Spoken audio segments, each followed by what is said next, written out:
Important to remember those who trained to serve there but never set foot in Vietnam. They might not have seen combat, but as our I-Team Meredith Anderson shows us, many are still fighting another battle, the long-term health effects from Agent Orange.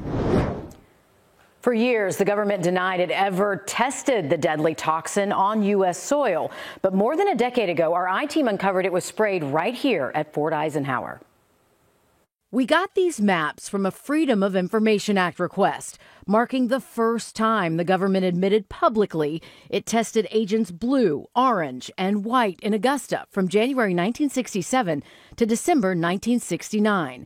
They are posted on our website and WRDW app for any veteran stationed here then to download. But just recently, our I-Team uncovered a document that could prove Agent Orange was stored here decades after it was supposedly long gone. We first introduced you to James Cripps back in 2010.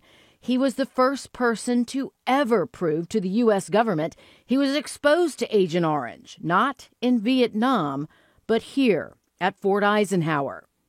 14 years later, he realized he could be sitting on a bombshell. Why did you want to come forward now with these documents? Once I realized what I had, there's no way I could just sit on that documentation. This documentation that he says proves Agent Orange was likely stored at Fort Eisenhower until the mid-'80s. That could open the door for hundreds, maybe even thousands more veterans to have exposure claims approved. The VA is also considering a change to make it easier for vets exposed here in our own backyard to get benefits. That would mean adding Fort Eisenhower to a list of locations where exposure is presumed during a certain time frame. So if a vet also has a certain cancer or chronic illness, approval is pretty much automatic. Important documentation there. Meredith, thank you for the follow-up there.